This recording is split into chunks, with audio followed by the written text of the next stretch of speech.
welcome to this edition of the ASHA podcast. I'm Fred Wyan, Director of Communications with the American Sexual Health Association, ASHA. We have a fair number of resources designed to facilitate communication around sexual health because we want patients to have better sexual health conversations with their healthcare providers. And we want lovers who have been pinged by Cupid to talk about sex, pleasure, boundaries, contraception, and all that. We also want parents to be more relaxed and more willing to discuss sex with their kids, and for educators to do a better job with their students. And that's a lot. But fortunately, today we have an expert who's dropping by to help us sort it all out. We're going to talk with Jane Epstein, who's a nurse practitioner specializing in adolescent medicine and who works at the University of New Mexico. Go Lobos. We first got to know Ms. Epstein through a compelling TED Talk video in which she makes the case that one area where we're sadly lacking in these sexual health communications is in how we talk to girls about sex. And she ought to know.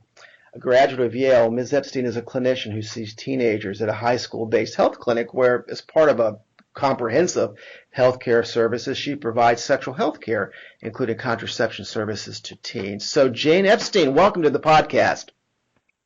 Glad to be here. Thanks. Oh, absolutely. So before I ask you how we should talk to girls about sex, I want to chat about what we currently are saying when we talk to girls about sex in sex ed classes or even at home. So let's play Stump the Dummy, and we'll see how much or little I know here.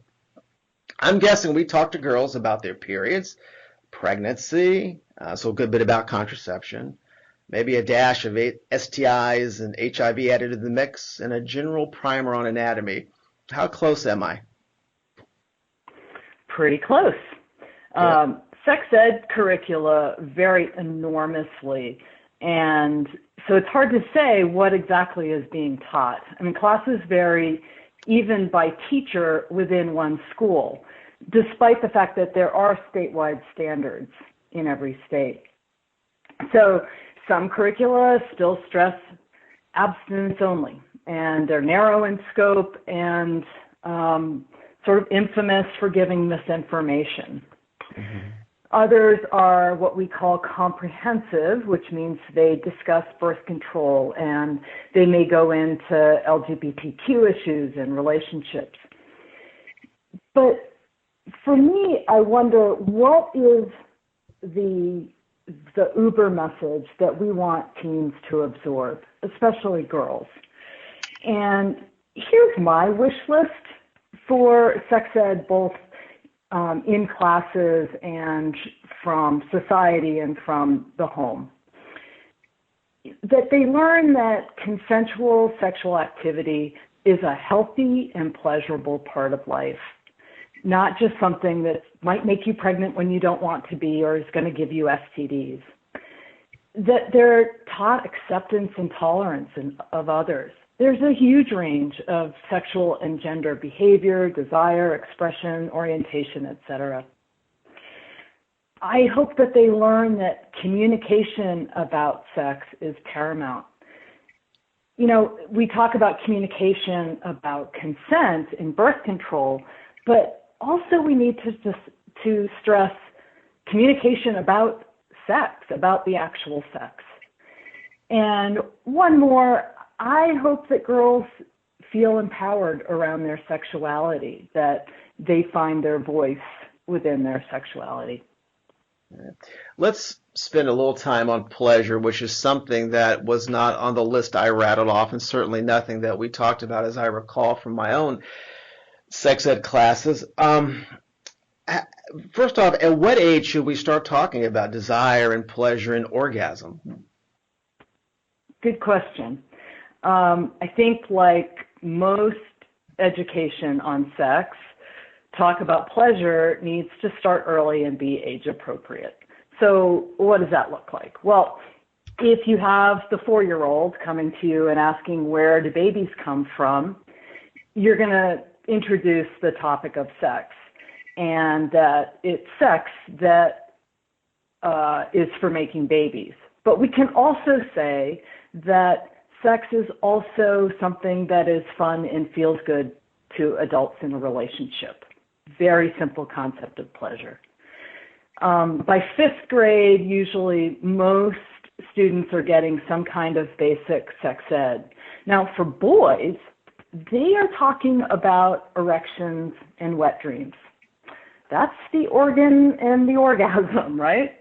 But for girls, they generally learn about their periods.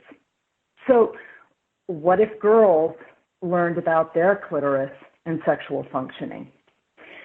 That's a big question there. And for me, I think that it might help them start exploring their bodies and getting to know their bodies better. I'm sorry, I didn't mean to cut you off. I was just going to say my next question was going to be, so what about masturbation? But perhaps you were going there, so please continue. Yeah, and masturbation is almost a whole nother topic. But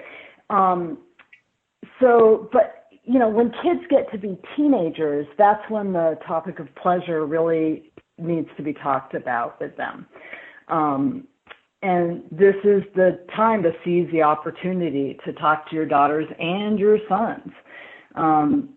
Fortunately, we have lots of opportunity. We can use the examples that are on television, in movies, on the media, and it's a time when parents can bring up the issues that they're seeing and ask about or talk about consent, communication, coercion, reciprocity, control, all these things that we see that are so subtle within a relationship that's being portrayed on a movie, for instance.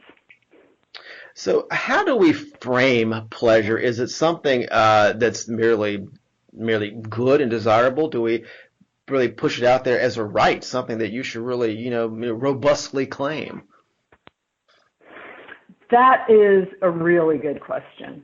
But let me back up for a minute, Fred, and talk about why I feel so strongly about this topic of pleasure and sexual empowerment for girls. So I'm a nurse practitioner, as you said, and I provide healthcare for a lot of sexually active girls who are 14 up to 18 years old from all walks of life, sexual orientations, etc. Some girls do great with sex. They are in control of their choices and making good choices. But especially the heterosexually active girls that I see, there's a fair number who have sex to please their male partner or because they think they're supposed to like it, but they don't. And some have been having sex for years. And so for me, I wonder, when and how is sex ever going to get better for them? So in my experience, and I'm not a researcher, I'm just a clinician, but in my anecdotal experience, the girls who don't feel empowered around sex have riskier sex. And it makes sense, right? So they've been told by society that sex is great, but that's not their experience. And they don't know how to talk about that disconnect. There's a certain amount of shame that comes in there, and it shuts down their voice. So they're less likely to speak up for themselves. They're less likely to ask a partner to use a condom, and they're more likely to yield when pressured to have sex. So for me, sexual empowerment for girls is helping them to find a voice in their sexual relationship, helping them feel healthy and good about themselves. And you'd be surprised, but empowerment in other aspects of their relationships doesn't always translate into their sexual relationship. I see girls who are straight A students, confident, outspoken, and they have a lot of shame around the fact that they feel so disempowered around sex. And then there's, of course, other girls who are in very coercive relationships who have no voice anywhere in a relationship. My passion for this topic is because I see a lot of disconnect and emotional discomfort around sex that doesn't seem like it's on a path to get better. And again, it isn't all girls, but it's a sizable amount. So empowering the voice of girls in sexual relationships, that's the crux of the matter for me. A girl will feel more empowered if she feels like an expert in her organ and orgasm. Mm-hmm. It's empowering to be an active participant in sex and to be able to enjoy sex. So it's not about claiming a right to an orgasm or not. It's about enjoying sex as an active participant with knowledge and a voice. I ask every girl coming in for a sexual health visit if they orgasm with their partner or alone. And I ask it as part of a review of systems, which is just a list of questions about the body. The way parents can approach this is, perhaps it would be a mother or another adult female in a girl's life can talk to girls about their bodies, about masturbation, and about sexual pleasure. I mean, we don't want our daughter to be that woman who doesn't have her first orgasm until she's 25 or 30. In fact, I have a friend who gave her daughter a vibrator on her 16th birthday, and I thought that was quite interesting. Yeah. And a lovely idea. Well, absolutely. So I'm curious, when you ask these girls about whether or not they orgasm, are they astonished? What kind of reactions do you get? I asked it so matter-of-factly. So again, I'm doing it as a part of a review system. So I say, do you have any pain when you pee? Do you have any abnormal vaginal discharge? And I describe what that is. Any pelvic pain in general, any pain with sex, any orgasm with sex. Oh, have you ever had an orgasm on your own? And when they say no, or no, then we will start talking about it. Yeah. That's great. I've never heard of anyone doing that, and it makes perfect sense. And that's a very clever way. Just slip it in there as part of your other questions. It doesn't make it quite that big a deal. And it generally then leads us to a talk about masturbation. I believe masturbation for girls is really important. And I even talk to girls about this, and I'll say, look, when you have sex with your partner, and this is, again, usually heterosexual girls, when you have sex with your male partner, he comes every time you have sex, right? Mm-hmm. Well, guys enter their first coupled sexual relationship having a ton of experience in masturbation. They know all about their penis. They know how it works. They know what the approach to an orgasm feels like. And for a girl who's never masturbated, she enters her first sexual experience not knowing much about her body. And there's an expectation that something magical will happen and that enjoying sex and good sex will happen to them. And often it doesn't. And they are disappointed. They're really disappointed. And they often feel like something's wrong with them because everybody else likes is sex. That's what society says. And they don't know how to talk about that. So the conversation of pleasure is really vital once a girl is in a sexual relationship.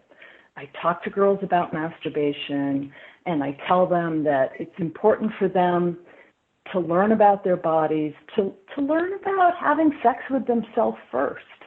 And once they know how their own body works, then they can communicate with their partner. And that concept is almost as foreign as masturbation. It's like, I'm going to talk to my partner about what I like and what feels good, and but I try to introduce the idea of communication as sexy, and I point girls a lot to the website scarletine.com, where there's some good articles on pleasure and masturbation. So, the partner communication piece. That's striking to me because it's one thing I think it sounds like the first step is for these girls to really be comfortable with their bodies, their sexuality, to know what they like, what they don't like, what works for them. But then the next piece would be, how do you talk about that with a boyfriend or with a girlfriend? And so that's like another. It sounds like just another opportunity for education, something else we need to develop. I mean, do you have those conversations that explicitly with your patients? Yeah, I don't specifically say what they're supposed to say to their partner, but yes, there are partners out there who are very interested in helping the girl enjoy sex. But if the girl can't talk to them about what to do, a teenage boy doesn't know much about that girl's body. And it's a tall order. These are teenagers. Yeah. I totally realize that.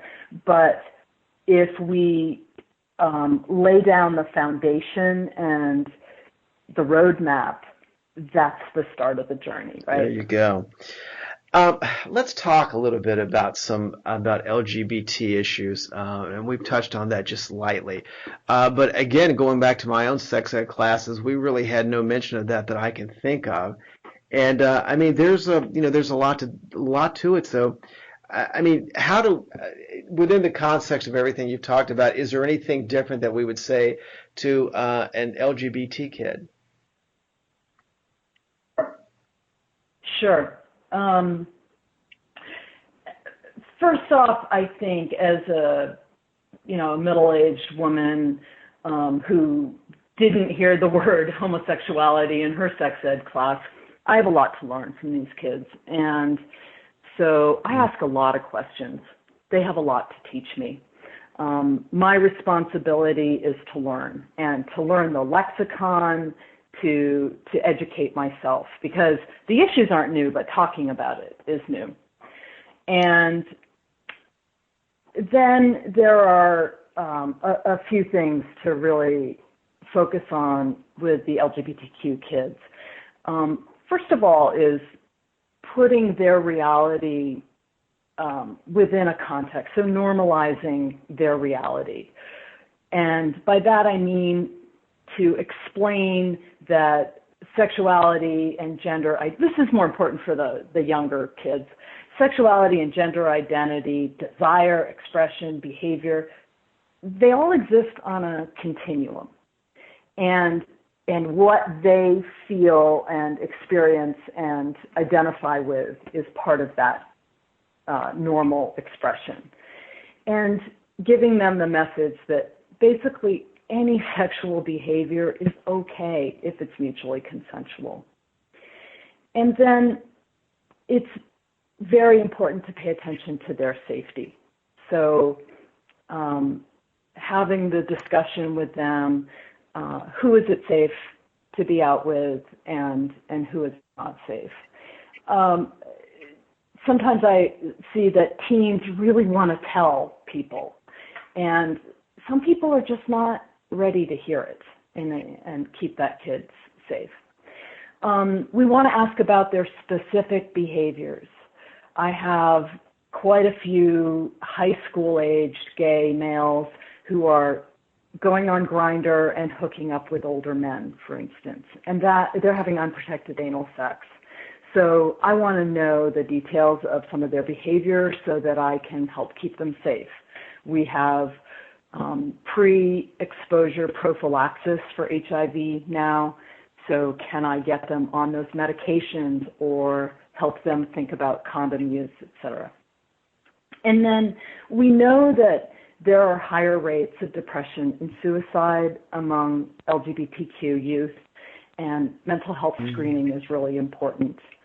These youth need connection. I mean, all teenagers do, and more in my work, I just see the value and the healing power of non-judgmental connection, and queer youth need that more than anyone else because they are more alienated within the dominant paradigm of our society. So how can I connect them to people with whom they feel safe and accepted? That might be the GSA, the Gay Student Alliance at school. There are, in our community, groups, et cetera. It does make sense. And when I was listening to you talk about the gay and bisexual youth and trans youth have more issues with depression and with suicide, I think I recall reading something not terribly long ago that they're also more likely to be homeless and have issues like that. And so it seems like there might be, I mean, while this certainly applies to everyone, it seems like that with this particular population, there might be some real infrastructure issues that you really have to think about in terms of, like you said, like safety and mental health issues, and perhaps even homelessness and substance abuse, I would think would perhaps be more prevalent as well. So it's, that just made me think that, it's almost like, we have, before we think about giving dessert, we have to make sure that they've had dinner first, and then you sort of go on to other things. So there's really a lot to think about there. Yeah. Yes, indeed. Luckily, more and more, we do have that infrastructure in our communities. And so as healthcare providers or allies of these youth, we need to scope out those resources. So let me finally ask you this. So the whole context here of our discussion has been that we're doing a less than optimal job in talking with girls about sex. And I would put out there that we're probably not doing all that great a job when it comes down to talking with boys. So I'm curious, do you agree with that? And what do you think maybe we can do to up our game there? Oh, I'm so glad you asked. There's so much room to do better with our boys. So our boys and our girls need porn consumer education. In terms of sex ed, this is a huge need, and I doubt there's a curricula out there that talks about porn in an honest and in-depth way. So porn is ubiquitous, porn is watched, and porn does influence sexual behavior. So how do we help put porn in perspective? How do we help our youth become wise consumers of porn? I'm not even sure I have the answer there, but it's a super important question. I don't think that as adults we're comfortable talking about porn. So how do we help our youth navigate it, right? We have a long way to go here. Another area that I identify in the schools needing a lot of focus for boys is helping them deal with their feelings. For example, I see a lot of very coercive relationships. I would call them abusive relationships. Boys are controlling. They are going through their girls' phones. They're isolating the girls from their friends because they don't want them going out, et cetera, et cetera. And we give a lot of attention to the girls in those relationships, but not so much to the boys.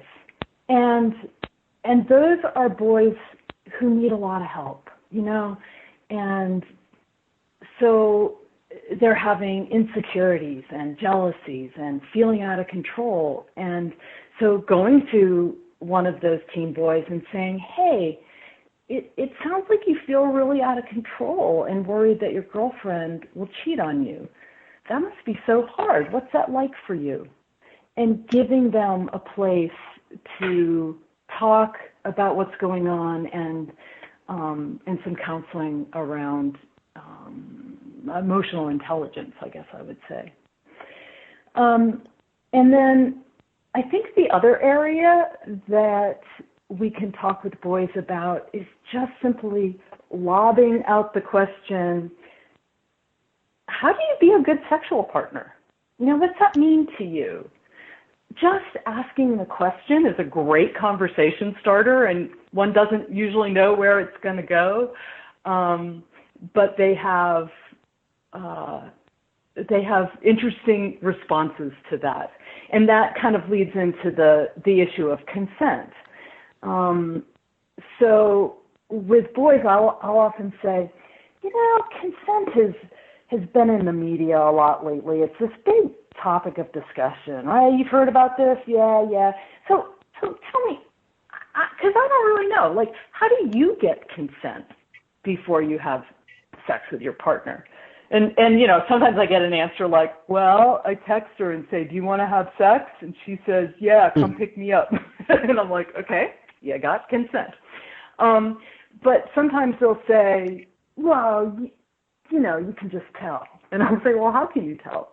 that she wants to have sex? Well, she gives you signs, and so we'll go down the path of what it means to actually get consent, and that consent is never really can be given if a girl is very intoxicated, et cetera, et cetera.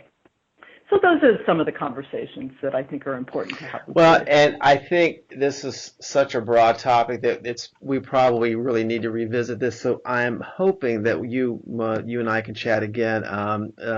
This has been very illuminating for me. So thank you for your time today. And like I said, I hope this is the first of a couple more, because I think this is very timely stuff. Yeah, great. absolutely. And thanks to everyone who downloads and listens to the podcast. We'll have more to come. So check back often. We are online at ashasexualhealth.org. And, of course, follow us on Twitter @InfoASHA and be our friend on Facebook.